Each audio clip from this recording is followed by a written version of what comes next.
Hello everyone, welcome you all at Lokesh sir unlimited study zone. और आज के topic में हम बात करेंगे शिक्षण विधियों की। ओके, तो इस टॉपिक में हम बात करने वाले हैं शिक्षण विधियाँ। Okay, so in English it is called teaching methodology. तो ये एक बहुत बड़ा टॉपिक है और ये बहुत बड़ा इम्पॉर्टेंट भी टॉपिक है बड़े होने के साथ साथ। तो शिक्षण विधियाँ मतलब हम टीचिंग मेथडोलॉजी के बारे में बात करने वाले हैं कि कौन कौन सी टीचिंग मेथडोलॉजी हुआ करती हैं। आइए दोस्तों, तो एक एक करके हम बात करते हैं कि टीचिंग मेथडोलॉजी कौन कौन सी होंगी। तो सबसे पहले इस चैप्टर की मैं प्रस्तावना कर दूं कि इस चैप्टर में हम करने क्या वाले हैं, इंट्रोडक्शन दे दूं इस चैप्टर का।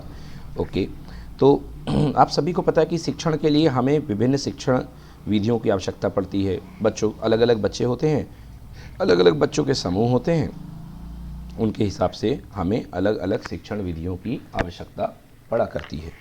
ठीक है ना। तो अलग अलग प्रकार के बच्चों के लिए हमें अलग अलग शिक्षण विधियों की आवश्यकता हुआ करती है। ओके, तो एक कुशल शिक्षक जो हुआ करता है, एक कुशल शिक्षक को अपने विषय की विभिन्न विधियों का न केवल ज्ञान होना चाहिए अपितु उनका प्रयोग भी कुशलतापूर्वक करना आना चाहिए। मतलब ये जान लीजिए कि अगर एक शिक्षक केवल एक टेक्निक से पढ़ाना जानता है तो कोई काम का नहीं है वो, क्योंकि अलग अलग टॉपिक होते हैं, अलग अलग टाइप टॉपिक्स का अलग अलग साइकोलॉजी लेवल होता है, उनकी अलग अलग डिमांड होती है, उन टॉपिक्स की अलग अलग रिक्वायरमेंट होती है। तो एक शिक्षक जो है उसे टॉपिक को जो है अलग अलग तरीक़ों से पढ़ाना आना चाहिए और अलग अलग शिक्षण विधियों का उसे ज्ञान होना चाहिए। मतलब ही और she should know different type of teaching methodology. Okay, तो देखते हैं कि टीचिंग मैथोडोलॉजी में चैप्टर में क्या है। तो सबसे पहले मतलब आप समझ पाए ना प्रस्तावना को, इसी के कारण हम इस चैप्टर को पढ़ रहे हैं कि कौन कौन सी पहली चीज़ टीचिंग मैथोडोलॉजी बनाने की रिक्वायरमेंट क्या है, ज़रूरत क्या है इसकी मैथोडोलॉजी डेवलप करने की। एंड देन उसके बाद फिर उसके बाद वो कौन कौन सी टेक्निक्स हुआ करती हैं, अलग अलग सब्जेक्ट में कैसे कैसे अप्लाई करते हैं। तो एक बहुत बड़ा टॉपिक हो जाता है, यहाँ पर सब कुछ एक्सप्लेन कर पाना एकदम से जल्दी संभव नहीं है। तो वन बाई वन करके आइए स्टार्ट करते हैं इस चैप्टर को। तो पहली चीज़ पढ़ते हैं भाई, उद्देश्य। उद्देश्य, ऑब्जेक्टिव। ओके, ऑब्जेक्टिव किसका? टीचिंग मेथोडोलॉजी का ऑब्जेक्टिव। तो भाई देखिए, सर्वप्रथम एक बॉबीत नाम थे, बॉबीत। ओके, हिंदी में बॉबीत बोलते हैं इनको, बॉबीत। ओके, ये 1918 की बात है। तो सबसे पहले जो है बॉबीत ने 1918 में जो वर्ड का यूज़ किया था, उद्देश्य वर्ड का यूज़ किया था। ओके, तो उद्देश्य वर्ड का यूज़ किया था, उद्देश्य वर्ड का यूज़ किया था कि सबसे पहले बॉबीत ने ही इसका इस्तेमाल किया था कि ऑब्जेक्टिव वर्ड जो होता है कि उसका उद्देश्य, ऑब्जेक्टिव वर्ड जो होता है उसका यूज़ किया था बॉबीत ने, है ना, इस शब्द का प्रयोग किया था। ठीक है। और इसके बाद जो है, जो और मनोवैज्ञानिक थे जिनका एक का नाम था थर्बर और एक का नाम था कोलेटी, थर्बर एंड कोलेटी। तो भाई ये क्या किया इन्होंने, थर्बर और कोलेटी ने मतलब उद्देश्य, ऑब्जेक्टिव के चुनाव के लिए, उद्देश्य के सिलेक्शन के लिए कि आप कौन सा उद्देश्य सेलेक्ट करोगे, आपका उद्देश्य क्या होना चाहिए, गोल क्या है आपका। तो थर्बर और कोलेटी ने उद्देश्य के चुनाव के लिए इन मापदंड बताए। क्या बताए? मापदंड, कि उद्देश्य का चुनाव जो होगा वो मापदंडों पर आधारित होगा। तो इन्होंने जो मापदंड बताए थे वो बताए थे उद्देश्य के चुनाव हेतु कि एक तो उद्देश्य जो होता है उसमें व्यावहारिकता होनी चाहिए, अनुकूलता होनी चाहिए, अनुकूलता। ओके, एंड उपयोगिता,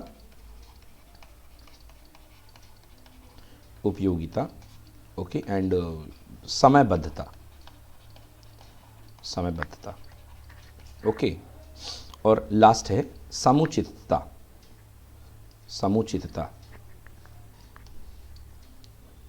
ओके, सो समयबद्धता के बाद समुचितता। ओके, तो अब थोड़ी सी जनरल बातें मैं कर लेता हूँ दोस्तों। जब हम कोई भी काम करते हैं, कोई काम करना शुरू करते हैं, तो सबसे पहले हम जाने अनजाने में ही हमारे मन में क्या होता है? उद्देश्य होता है। अब एग्जाम्पल के लिए मैंने कोई बिजनेस स्टार्ट किया, तो भाई बिजनेस स्टार्ट करना हमने क्यों किया? एक उद्देश्य लेकर के। उद्देश्य क्या है भाई? पैसा कमाना, पैसा कमाना। अब पैसा कमाना हमारा फाइनल ऑब्जेक्टिव तो है, मगर कुछ इसके मापदंड भी होंगे कि पैसा कमाने के मापदंड क्या है, कि उस बिजनेस में हमें करप्शन नहीं करना है, उस बिजनेस में हमें घूस नहीं लेनी है, ओके ना, वो बिजनेस बहुत सारे लोगों को रोज़गार देने वाला होना चाहिए। तो ये इसके मापदंड हुआ करते हैं। तो यार उद्देश्य के सिलेक्शन में भी कुछ ना कुछ मापदंड होते हैं, है ना। बिजनेस में समयबद्धता होनी चाहिए कि यार इतने से लेके इतने टाइम तक हम काम करेंगे, तो देखो समयबद्धता यहाँ भी होनी चाहिए। बिजनेस का एक उपयोगिता होनी चाहिए कि उस बिज़नेस का उपयोग होना चाहिए। जैसे मैंने जूतों की फैक्ट्री लगाई तो उसका उपयोग है। तो ये हर जगह आता है। मेरे कहने का मतलब यार ये हर जगह है, ऐसा नहीं है कि ये आपको कहीं मिलेगा कहीं नहीं मिलेगा, केवल एजुकेशन में मिलेगा। यार ये हर जगह आता है। तो ये जो ऑब्जेक्टिव्स के मापदंड होते हैं ये हर जगह होते हैं। तो ये जो थर्बर और क्वालिटी ने ऑब्जेक्टिव के मापदंड बताए थे ना, तो ये हर जगह इनका अनुप्रयोग हुआ करता है। तो एक बार फिर से इस लाइन को रिपीट कर देता हूँ कि सबसे पहले बॉबिट ने 1918 में उद्देश्य शब्द का प्रयोग किया था, तथा थर्बर और क्वालिटी ने उद्देश्य के चुनाव हेतु व्यवहारिकता, अनुकूलता, उपयोगिता, समयबद्धता और समुचितता का होना आवश्यक मापदंड बताया था। यस, अब चलिए उद्देश्य को बनाने के आधार। उद्देश्य किन आधारों पे बनाया जाता है? उद्देश्य को बनाने के आधार, ठीक है ना। तो सवाल यही उठता है कि उद्देश्य जो है आप किन आधारों पे बनाओगे। चलिए तो टॉपिक बना लीजिए, उद्देश्य बनाने के आधार। के आधार, in English the basis of objective. उद्देश्य के आधार, किन आधारों पे आप अपने उद्देश्य को सेट करोगे, अपना गोल तय करोगे, किन आधारों के आसार से। भैया बहुत इंपॉर्टेंट बातें आने वाली हैं और खासकर हमारी लाइफ से तो गजब रिलेट करती हैं। नंबर 1, पहला आधार है व्यक्ति विशेष की आवश्यकता तथा योग्यता। बहुत इंपॉर्टेंट है, व्यक्ति विशेष की आवश्यकता और योग्यता। हाँ भाई, तो पहली चीज़ आपकी आवश्यकता क्या है और आपकी योग्यता क्या है, इन दोनों में तालमेल होना चाहिए। इन दोनों में तालमेल होना चाहिए। एग्जाम्पल, एक मजदूर है, अगर वो कोई उद्देश्य बनाएगा तो उसका उद्देश्य क्या होगा, उसकी आवश्यकता होगी।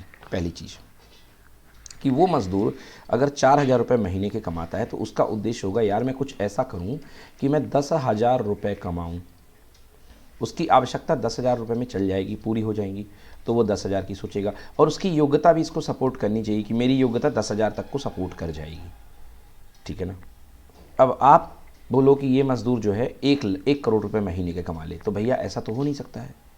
तो ना इसमें उसकी आवश्यकता जस्टिफाई हो रही है और ना इसकी योग्यता जस्टिफाई हो रही है। भाई 1 करोड़ रुपए मजदूर कैसे कमा लेगा? ये कहीं से कहीं तक पॉसिबल ही नहीं है, सीधे तरीक़ों से ये पॉसिबल ही नहीं है। तो पहली चीज़ यार, उद्देश्य तय करने के लिए किसी व्यक्ति को अपनी आवश्यकता और अपनी योग्यता का ख्याल रखना चाहिए कि मैं कितनी योग्यता है, मेरे अंदर कितनी कैपेबिलिटी है।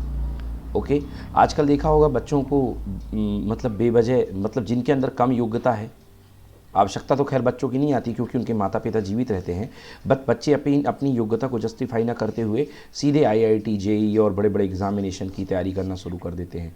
बाद में उसमें सक्सेस नहीं होते हैं क्योंकि योग्यता उनकी सपोर्ट नहीं करती है। तो वो उद्देश्य का जिन्होंने इस आधार पर सिलेक्शन, उन्होंने इस आधार को आधार ही नहीं माना और अपना उद्देश्य सेट कर लिया कि मुझे IIT सेलेक्ट होना है, भाई तो ये सपोर्ट नहीं करता वहाँ पर।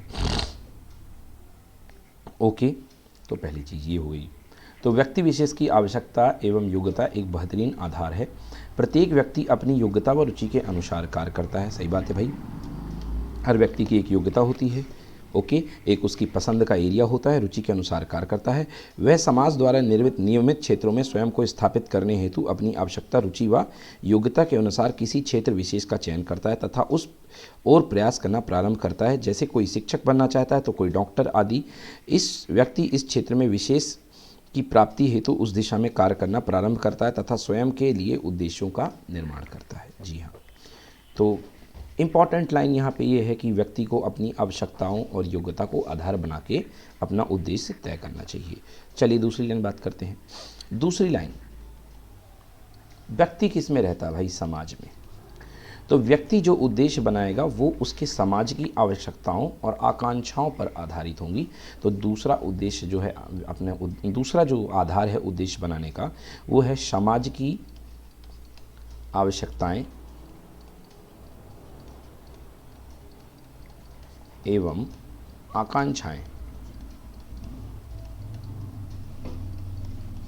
समाज की आवश्यकताएं एवं आकांक्षाएं, कि समाज की आवश्यकता क्या है और आकांक्षा क्या है। तो प्रत्येक समाज जो है अपनी आवश्यकताओं व आकांक्षाओं को प्राथमिकता के अनुसार निर्धारित करता है। जो प्रत्येक समाज है वो अपनी आवश्यकताओं व आकांक्षाओं को प्राथमिकता के अनुसार निर्धारित करता है तथा इन आवश्यकताओं व आकांक्षाओं से विविध क्षेत्रों का निर्माण करता है। डिफरेंट एरियाज़ का वो निर्माण करता है, ठीक है ना, जिनके लिए वह विशिष्ट व्यक्ति विशेषज्ञों की जिसके लिए विशिष्ट व्यक्ति को विशेषज्ञों की आवश्यकता होती है, जैसे शिक्षण कार्य हेतु अध्यापक की, प्रबंधन हेतु प्रबंधक, रोग निवारण हेतु डॉक्टर, वैद्य आदि, भवन पुल सड़क आदि निर्माण कार्य के लिए इंजीनियर आदि। समाज इन आवश्यकताओं व आकांक्षाओं के अनुसार उद्देश्यों का निर्माण करता है। जी हाँ।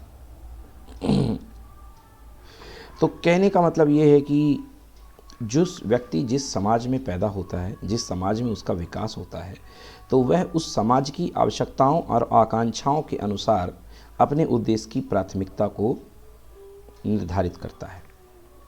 जैसे कि कोई बच्चा देख रहा है, वो किशोरावस्था में है और वो बड़ा हो रहा है, वो देख रहा है कि मेरे समाज में डॉक्टरों की बहुत कमी है, उसके एरिया के जो लोग हैं वो बीमारियों से बहुत ग्रसित रहते हैं, तो अगर वो बहुत कमी है तो उसका जो गोल बनेगा, उसका उद्देश्य हो सकता है कि वो डॉक्टरी के क्षेत्र में जाना चाहे कि मैं अपने समाज के लिए कुछ करूं। तो कुल मिला के कि समाज की आवश्यकताओं और आकांक्षाओं के अनुसार उद्देश्यों का निर्माण किया जाता है। इसमें मुख्यतः सामाजिक, आर्थिक, सांस्कृतिक व दार्शनिक दशा विचारधारा का ध्यान रखा जाता है। तो इसमें सामाजिक, आर्थिक, सांस्कृतिक व दार्शनिक तथा विचारधारा का ध्यान रखा जाता है। तो ये सारी जो चीज़ें हैं, सामाजिक दशा जो है, आर्थिक दशा जो है, सांस्कृतिक दशा जो है और दार्शनिक दशा, इन सभी के इम्पैक्ट की वजह से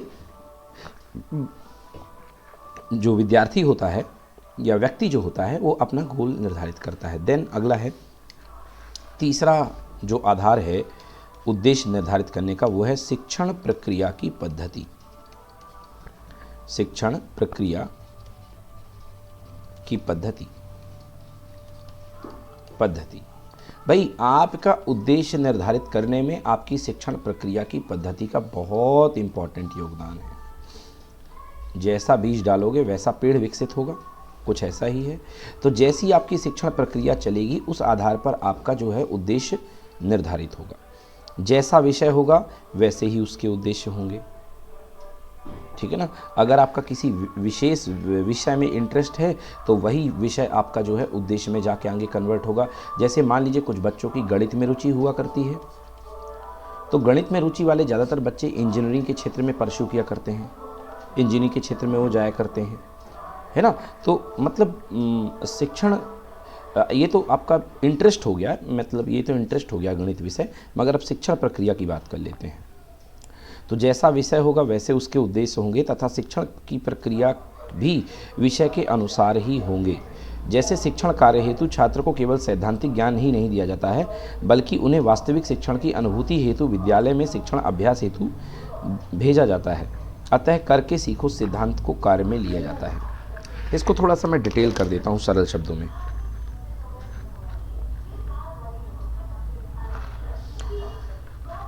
भाई एक तो बात हो गई विषय की, कि विषय के आधार पे आप कौन सा विषय पढ़ रहे हो उसके आधार पे आपके उद्देश्य का गठन होगा, उद्देश्य डिसाइड किए जाएंगे। जो आप उद्देश्य डिसाइड करते हो वो शिक्षण प्रक्रिया की पद्धति के आधार पर, शिक्षण प्रक्रिया की पद्धति भी एक बहुत महत्वपूर्ण आधार हुआ करता है उद्देश्य का, ठीक है।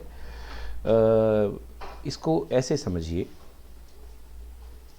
कि अगर कोई बच्चा गलत शिक्षण प्रक्रिया की पद्धति से पढ़ के तैयार हो गया, मतलब उसको उसके शिक्षकों ने सही शिक्षण प्रक्रिया का इस्तेमाल नहीं किया, उसकी सही शिक्षण प्रक्रिया का इस्तेमाल नहीं किया है, उसकी सही शिक्षण प्रक्रिया का इस्तेमाल नहीं किया है अगर बच्चों ने, तो फिर क्या होगा भाई। तो फिर जो उसके आने वाले समय में उसके उद्देश्य जो होंगे उस प्रक्रिया की वजह से प्रभावित होंगे, उस प्रक्रिया की वजह से प्रभावित होंगे। ठीक है ना। एक गणित का शिक्षक है और विज्ञान का शिक्षक है, मतलब दो विषय बच्चों को पढ़ाए गए हैं, एक गणित पढ़ाया गया है, एक विज्ञान पढ़ाया गया है। अब गणित वाले टीचर ने सही शिक्षण पद्धति का इस्तेमाल किया है, मगर विज्ञान वाले शिक्षक ने शिक्षण प्रक्रिया का सही इस्तेमाल नहीं किया है। तो बच्चा क्या गणित में स्ट्रांग तो हो जाएगा मगर विज्ञान में कमज़ोर हो जाएगा, तो आगे चल करके वो गणित की दिशा में करियर बनाएगा या गणित उसका अच्छा सब्जेक्ट होगा जो कि उसके उद्देश्य को प्रभावित करता है। तो इस तरीके से शिक्षण प्रक्रिया की जो पद्धति होती है वो उद्देश्य का एक महत्वपूर्ण आधार हुआ करती है। ओके।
Okay, hello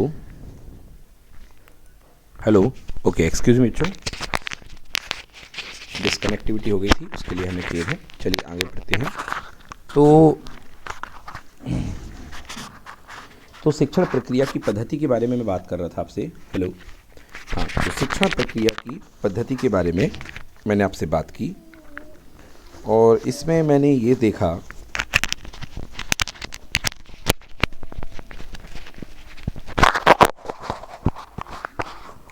okay. तो शिक्षण प्रक्रिया की पद्धति के बारे में हमने आपसे बात करी और इसमें मैंने ये बताया आपको कि जैसा विषय होगा वैसे उसके उद्देश्य होंगे तथा शिक्षण की प्रक्रिया भी विषय के अनुसार ही होगी। जैसे शिक्षण कार्य हेतु छात्रों को केवल सैद्धांतिक ज्ञान ही नहीं दिया जाता है बल्कि उन्हें वास्तविक शिक्षण की अनुभूति हेतु विद्यालयों में भी शिक्षण अभ्यास हेतु भेजा जाता है। अतः करके सीखो सिद्धांत को कार्य में लिया जाता है। चलिए नेक्स्ट बात करते हैं विषय की प्रकृति। अब बात करते हैं विषय की प्रकृति। तो आपके उद्देश्य को जो होती है, उद्देश्य को बनाने के लिए विषय की प्रकृति भी एक बहुत महत्वपूर्ण आधार हुआ करती है। उद्देश्य के गठन के लिए विषय की जो प्रकृति होती है वो भी एक महत्वपूर्ण आधार हुआ करती है। कैसे, देखते हैं इस बात को। तो अगला टॉपिक डाल लीजिए, विषय की प्रकृति।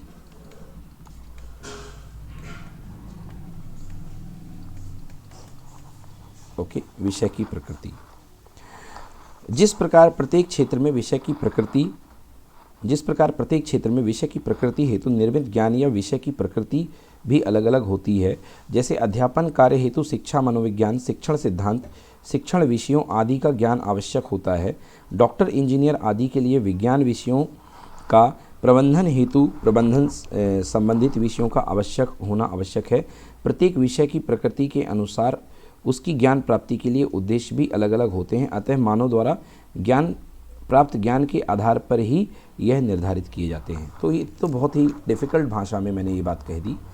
अब विषय की प्रवृत्ति देखिए, आप उद्देश्य अपना बनाते हैं तो उद्देश्य बनाते समय आपको विषय की प्रकृति का ध्यान रखना होता है। विषय की प्रकृति, अब जैसे उद्देश्य आपने बनाया डॉक्टर बनना है, तो डॉक्टर बनने के लिए जो विषय आपको पढ़ने पड़ेंगे वो बायोलॉजी है।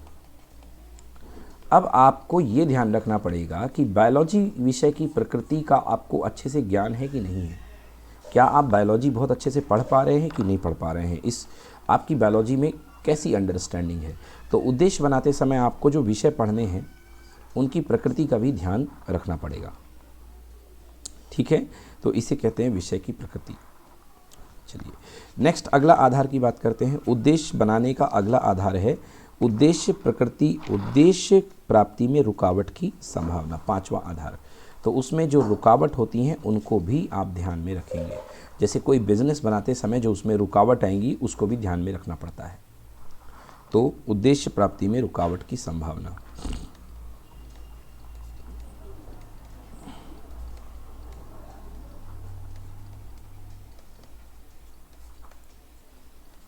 रुकावट की संभावना। भाई उद्देश्य प्राप्ति में रुकावट की क्या संभावना है, इस चीज को भी हम ध्यान में रखेंगे। ठीक ना। समाज द्वारा निर्धारित व व्यक्ति द्वारा चयनित विषय की प्रकृति के अनुसार कार्य करते समय यह भी ध्यान रखा जाना है कि उस उद्देश्य को उद्देश्यों को इस प्रकार से निर्मित किया जाए कि उद्देश्यों की प्राप्ति में आने वाली संभावित बाधाएं जो उद्देश्यों को प्राप्त करने से रोकती हैं का निदान व उपचार किया जा पाना संभव हो, का निदान कर उपचार किया जा पाना संभव हो। तो उद्देश्य प्राप्ति के समय हमें इस उद्देश्य बनाते समय हमें इस चीज़ को ध्यान रखना है कि कौन कौन सी बाधाएं आ सकती हैं और हम किस स्तर तक उनका निदान कर सकते हैं। ठीक है। आधुनिक शिक्षा में बालक को सर्वाधिक महत्व प्रदान किए जाने लगा है। मतलब आधुनिक शिक्षा है जो वो किसके अनुसार से है भाई, वो पूरी तरीके से बाल केंद्रित है ना। इस कारण शैक्षिक उद्देश्यों के निर्माण में इनकी आवश्यकताओं, रुचियों, योग्यताओं आदि का ध्यान रखा जाता है। तो आधुनिक शिक्षा में जो भी उद्देश्य आपके शिक्षक या स्कूल तय करता है उसमें वो बच्चों की रुचि का वो ध्यान रखता है। समाज यह निर्धारित करता है कि क्या प्राप्त किया जाना है, शिक्षक यह निर्धारित करता है कि क्या प्राप्त किया जा सकता है। ठीक है ना। देखिए समाज क्या निर्धारित करना है कि क्या प्राप्त किया जाना है और शिक्षक यह निर्धारित करता है कि क्या प्राप्त किया जा सकता है। ठीक है ना। इससे निकाला हुआ परिणाम ही वास्तव में शैक्षिक उद्देश्य होता है। क्योंकि शिक्षक तो समाज में भी साइकोलॉजी को ना समझता हूँ, मगर शिक्षक जो है साइकोलॉजी को समझते हुए वो इस चीज़ को डिसाइड करता है कि क्या प्राप्त किया जा सकता है।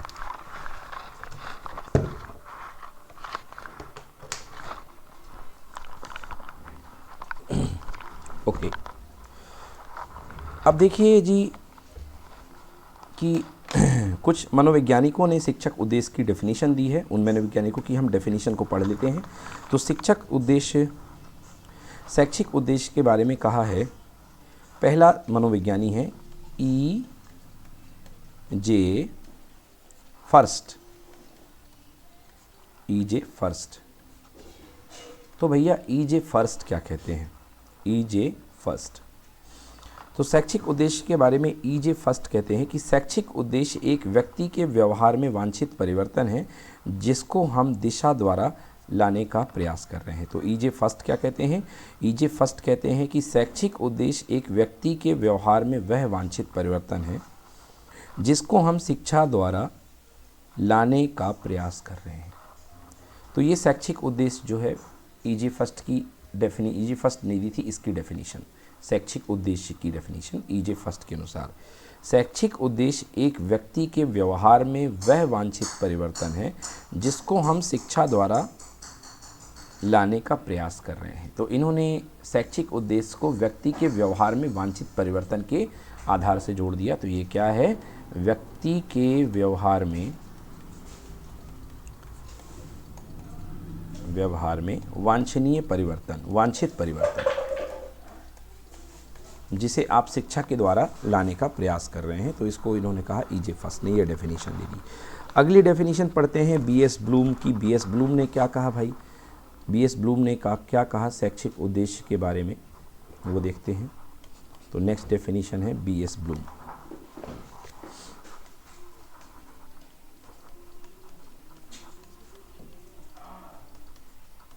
तो जी बीएस ब्लूम क्या कहते हैं? बीएस ब्लूम कहते हैं कि शैक्षिक उद्देश्य केवल वे लक्ष्य नहीं हैं जिनके लिए पाठ्यक्रम बनाया जाता है।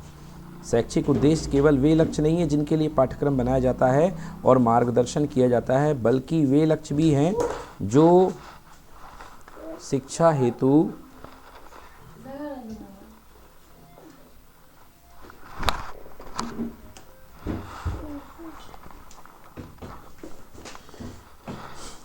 शैक्षिक उद्देश्य केवल वे लक्ष्य नहीं है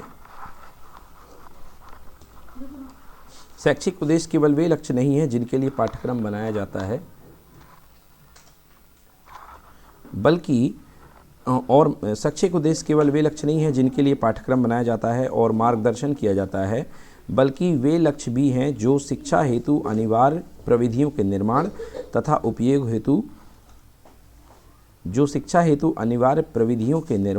उपयोग हेतु विस्तृत विनिर्देश भी देते हैं। तो एक बार फिर से ये डिफ़िकल्ट सी डेफिनेशन को मैं पढ़ देता हूँ और इसको अपने शब्दों में एक्सप्लेन करने की कोशिश करता हूँ। बीएस ब्लूम के अनुसार शैक्षिक उद्देश्य केवल वे लक्ष्य नहीं है जिनके लिए पाठ्यक्रम बनाया जाता है। तो शैक्षिक उद्देश्य केवल वे लक्ष्य नहीं है जिनके लिए पाठ्यक्रम बनाया जाता है और मार्गदर्शन किया जाता है, ठीक ना। मतलब ये आपने कहा कि पाठ्यक्रम बनाया गया और मार्गदर्शन किया गया। दो चीज़ें देखो, पहले एक पाठ्यक्रम और एक मार्गदर्शन। तो शैक्षिक उद्देश्य केवल वे लक्ष्य नहीं है जिनके लिए पाठ्यक्रम बनाया जाता है और मार्गदर्शन किया जाता है, बल्कि वे लक्ष्य भी हैं जो शिक्षा हेतु अनिवार्य प्रविधियों के निर्माण तथा उपयोग हेतु विस्तृत विनिर्देश भी देते हैं। मगर इसके अलावा, दो काम के अलावा शैक्षिक उद्देश्य वे लक्ष्य भी हैं जो शिक्षा को ईजी बनाने के लिए, ठीक ना, शिक्षा को ईजी बनाने के लिए विस्तृत विनिर्देश देते हैं। मतलब केवल को बच्चे का पाठ्यक्रम कंप्लीट कराने से और मार्गदर्शन देने से काम कंप्लीट नहीं हुआ है, उसके लिए उसको जो पढ़ाने की विधियों को बनाने के लिए भी निर्देश मिलता है शैक्षिक उद्देश्य के लिए। तो एक बार फिर से पढ़ता हूँ इस बात को। बीएस ब्लूम के अनुसार शैक्षिक उद्देश्य केवल वे लक्ष्य नहीं हैं जिनके लिए पाठ्यक्रम बनाया जाता है और मार्गदर्शन किया जाता है, बल्कि वे लक्ष्य भी हैं जो शिक्षा हेतु अनिवार्य प्रविधियों के निर्माण तथा उपयोग हेतु विस्तृत विनिर्देश भी देते हैं।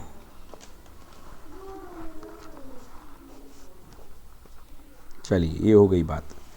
अब शैक्षिक उद्देश्यों का वर्गीकरण की बात करते हैं कि शैक्षिक उद्देश्यों का वर्गीकरण कैसे किया जाता है।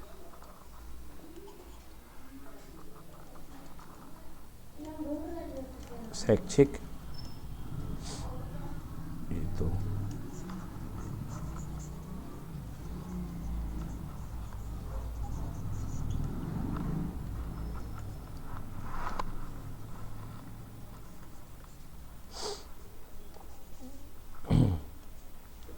चलिए, तो नेक्स्ट टॉपिक हमें पढ़ना है जिसका नाम है शैक्षिक उद्देश्य का वर्गीकरण।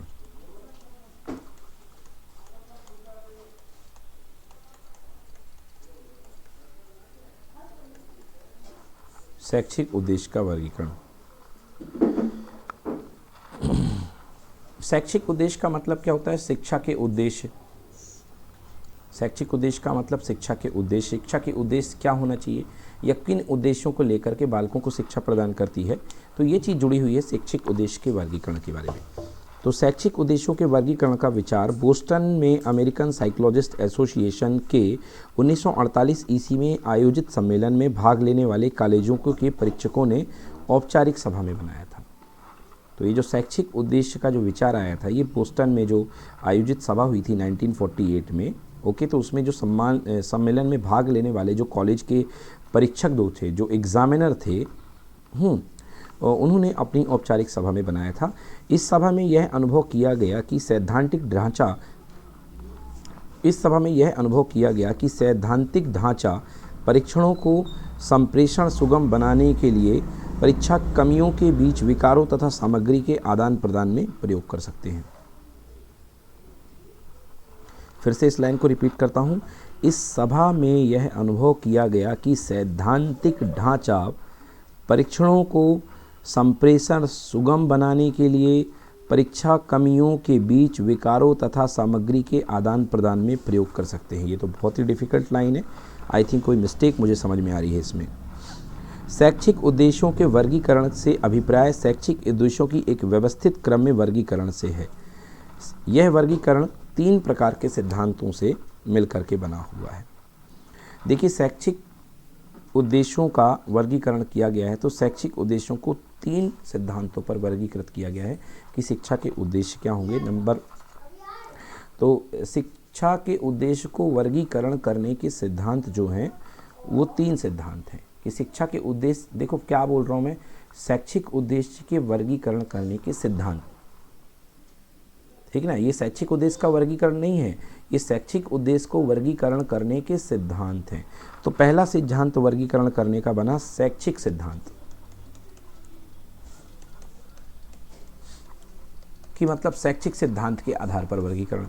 दूसरा जो सिद्धांत बना वो बना तार्किक सिद्धांत, मतलब कि तार्किक सिद्धांत के आधार पर वर्गीकरण। और जो तीसरा सिद्धांत बना वो बना मनोवैज्ञानिक सिद्धांत, मतलब कि भैया मनोवैज्ञानिक सिद्धांत के आधार पर वर्गीकरण। तो पहला सिद्धांत बना शैक्षिक सिद्धांत, फिर तार्किक सिद्धांत, फिर मनोवैज्ञानिक सिद्धांत, ठीक है। तो इन 3 सिद्धांतों के आधार पर शैक्षिक उद्देश्यों को वर्गीकरण करने की पेशकश की गई। वर्गीकरण के क्षेत्र में सर्वप्रथम महत्वपूर्ण कार्य बेंजामिन एस ब्लूम 1956 ने किया था, ठीक ना। इसके बाद R.F. Megger, D.R. कैथरवाल, N.E. Greenland तथा B.B. मोसिया ने भी इस क्षेत्र में महत्वपूर्ण काम किए थे।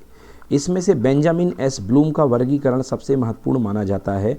ब्लूम तथा साथियों ने शैक्षिक उद्देश्य को 3 प्रमुख भागों में बांटा। यस, तो ये जो ब्लूम ने जो शिक्षा के उद्देश्यों के वर्गीकरण किए थे ये सबसे इम्पॉर्टेंट है, ठीक ना। तो ब्लूम का जो क्लासिफिकेशन है वो सबसे इम्पॉर्टेंट माना जाता है।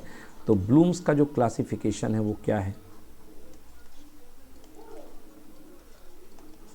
तो ब्लूम्स ने शैक्षिक उद्देश्यों को कहा कि आप भैया इसको 3 वर्गों में वर्गीकृत करो, ठीक ना। बहुत डिटेल्ड स्टडी करनी है हम लोग को इसके बारे में भी, अभी तो ये शुरू हो रहा है भाई, है ना, अभी बहुत डिटेल स्टडी करनी है, थोड़ा डिफ़िकल्ट चैप्टर है ये। तो शैक्षिक उद्देश्य जो है उन्होंने कहा, एक होता है ज्ञानात्मक पक्ष। तो ब्लूम्स के वर्गीकरण का शैक्षिक उद्देश्यों का जो पहला पक्ष है वो है ज्ञानात्मक पक्ष, दूसरा है भावात्मक पक्ष, और जो तीसरा है भैया वो है मनोक्रियात्मक पक्ष।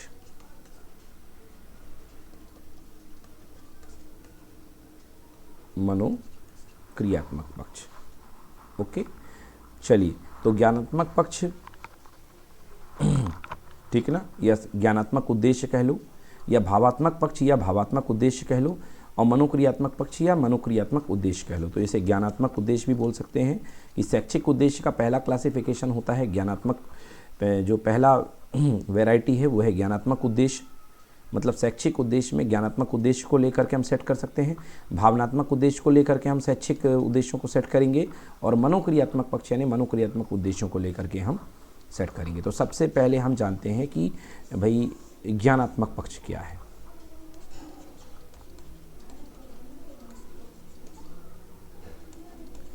ज्ञानात्मक पक्ष क्या है? ज्ञानात्मक पक्ष या ज्ञानात्मक उद्देश्य है ना, तो मतलब कि शैक्षिक उद्देश्यों को जो पहला वर्गीकरण किया गया है, पहला जो शैक्षिक उद्देश्य की पहली वैरायटी थी बीएम्स ब्लूम के अनुसार, वो क्या थी भाई? अपनी ज्ञानात्मक उद्देश्य के आधार पर।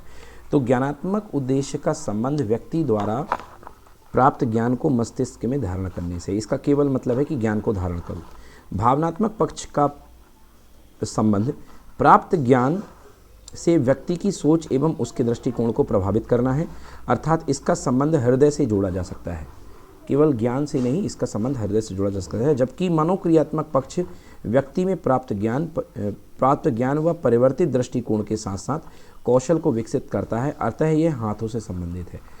तो भैया सीधी बात है, देखो ज्ञानात्मक मतलब कि सीधी बात है कुछ सीखना, उसको दिमाग में धारण करना। ज्ञानात्मक पक्ष कहता है कि सिखाओ, बच्चे को सुनाओ, ज्ञान दो, दुनिया भर की जानकारी दे दो, ये है। अब उस जानकारी से अपनी अंतरात्मा को शुद्ध करना, दैट इज़ कॉल्ड भावनात्मक पक्ष है कि उसका भाव क्या लोगे आप, उससे क्या आत्मसात करोगे, है ना। और उस ज्ञानात्मक और भावनात्मक मतलब उस ज्ञान का अनुप्रयोग कैसे करोगे, अपनी ज़िंदगी में कैसे उपयोग लाओगे, तो उसको बोलते हैं मनोक्रियात्मक पक्ष। इसमें हाथ की भूमिका हुआ करती है। Okay, yes. तो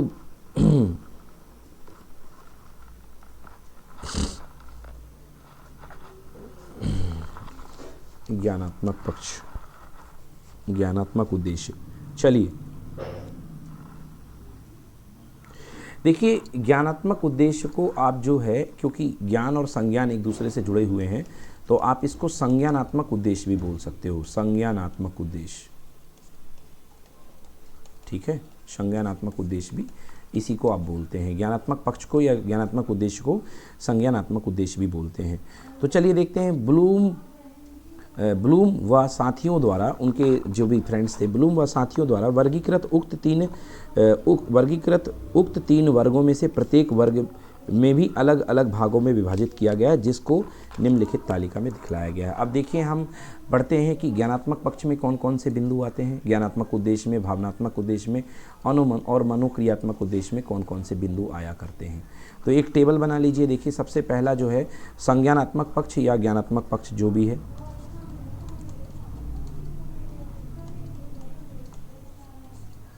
संज्ञानात्मक उद्देश्य या ज्ञानात्मक उद्देश्य दोनों एक ही माने जाते हैं। एक तो पहला ये है ज्ञानात्मक उद्देश्य और संज्ञानात्मक उद्देश्य में क्या क्या चीज़ें आएंगी। दूसरा भावात्मक पक्ष, भावात्मक पक्ष। तो भावात्मक पक्ष देखो, संज्ञानात्मक उद्देश्य मेनली बीएस ब्लूम ने डेवलप किए थे। बीएस ब्लूम ने मेनली इस पे काम किया था, संज्ञानात्मक उद्देश्य। ओके ओके, मतलब कॉग्निटिव ऑब्जेक्टिव इन्होंने तय किए थे, ठीक है। और भावात्मक पक्ष में कौन कौन साथ आया था, ब्लूम आए थे, क्रेथवाल मनोवैज्ञानिक क्रेथवाल, और कौन थे, मसीहा, इन्होंने भावात्मक पक्ष के बारे में बात करी। एंड मनोविज्ञात्मक पक्ष जो था, मनोक्रियात्मक, सॉरी नॉट मनोविज्ञात्मक, मनोक्रियात्मक, क्रियात्मक। तो मनोक्रियात्मक पक्ष जो है ब्लूम्स और बाकी साथियों ने डेवलप किया था। तो ब्लूम तो तीनों जगह छाए हुए हैं। देखिए तो संज्ञात्मक पक्ष में जो जिन पहलुओं पर अटैक होता है वो कौन कौन से, देखिए संज्ञानात्मक पक्ष में आपको देखना है ज्ञान, बोध, बच्चा कितना सीखा, ज्ञान मतलब नॉलेज कितना हुआ, बोध उसने कितना आत्मसात किया, कितना धारण कर लिया, प्रयोग,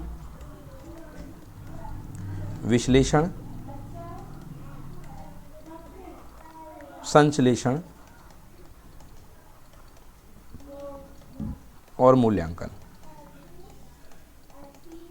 तो ये पार्ट जो है ज्ञानात्मक उद्देश्य या संज्ञानात्मक उद्देश्य में ध्यान रखने हैं।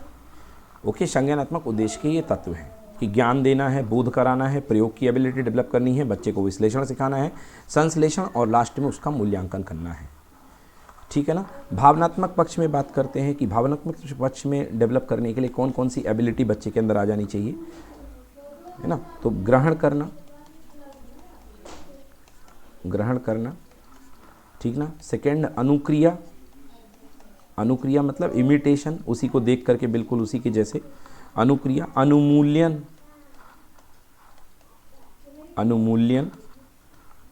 देन फोर्थ संगठन, और पांचवा मूल्य का चारित्रीकरण, मूल्य का चारित्रीकरण मतलब कि जो आपने मूल्य मिले हैं उनको आपने कितना अपने वैल्यूज़ में, कितना अपने जीवन में उतार लिया है, तभी तो भावात्मक पक्ष है ये। और चलिए अब बात करते हैं इसका आपका मनोक्रियात्मक पक्ष। ठीक ना। तो मनोक्रियात्मक पक्ष या मनोक्रियात्मक उद्देश्य में जो जो पॉइंट्स आते हैं उनको देख लेते हैं। अनुकरण, अनुकरण, ये सॉरी ऊपर चला गया ये, अनुकरण नंबर 1। दूसरा जो पॉइंट है वो है परिचालन, परिचालन। तीसरा पॉइंट है शुद्धता नियंत्रण।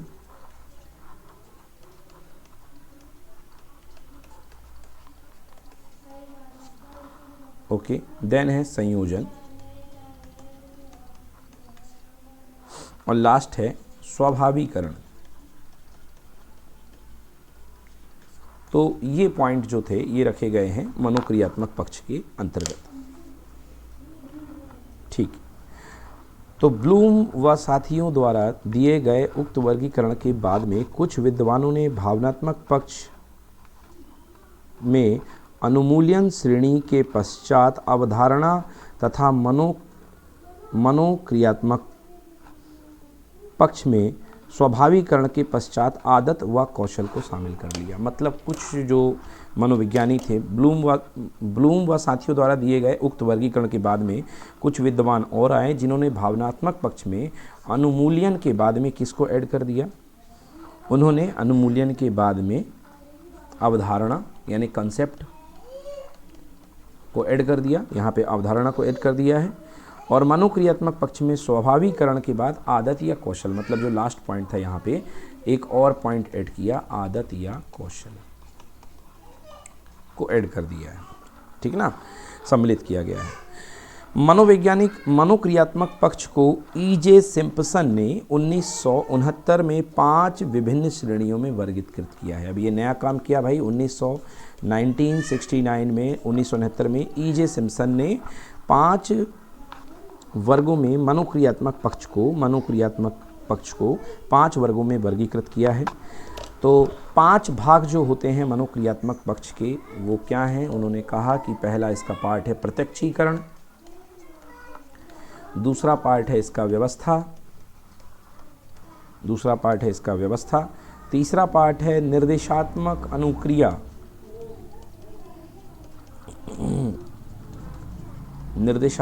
अनुक्रिया, फोर्थ पार्ट है क्रियाविधि,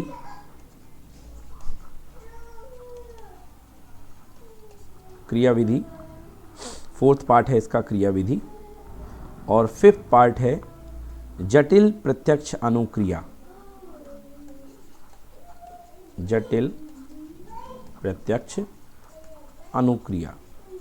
तो इसका जो फिफ्थ पार्ट है वो है जटिल प्रत्यक्ष अनुक्रिया अधिक मान्य है। ठीक, तो ये एक छोटी सी नई बात थी, इसको अलग से थोड़ा ध्यान रखिएगा, इसको ज़्यादा इसमें डिटेल में हम नहीं जा सकते हैं। 1969 में जो मनोवैज्ञानिक थे E.J. सिम्पसन ने कहा कि मनोक्रियात्मक पक्ष को 5 भागों में विभक्त कर सकते हैं, 5 श्रेणियों में बांट सकते हैं, जिसमें एक है प्रत्यक्षीकरण, दूसरा है व्यवस्था, तीसरा है निर्देशात्मक अनुक्रिया, चौथा है क्रियाविधि और पांचवा है जटिल प्रत्यक्ष अनुक्रिया अधिक मान्य है। ओके, अब जो हमने ऊपर पढ़े संज्ञानात्मक पक्ष पढ़ लिए और उसके अंग पढ़ लिए कि संज्ञानात्मक पक्ष में क्या होना चाहिए, ज्ञान, बोध, प्रयोग, विश्लेषण, संश्लेषण, मूल्यांकन। फिर इसके बाद हमने भावनात्मक पक्ष पढ़े हैं और इसके बाद में हमने मनोक्रियात्मक पक्ष पढ़े हैं और उनके भी हमने अंग पढ़ लिए हैं। तो मित्रों, अगली क्लास में हम इसके पूरे के पूरे अंग पढ़ेंगे, इन तीनों पक्षों के, उसके अंदर कौन कौन सी एक्टिविटीज़ हैं सारे पढ़ेंगे। तो आज के लिए हमें इजाज़त दीजिए। हमसे जुड़े रहने के लिए बहुत बहुत धन्यवाद। चैनल को लाइक, शेयर, सब्सक्राइब जरूर कर दीजिएगा। Thank you so much for being with Lokesh sir unlimited study zone. Have a nice day, bye bye.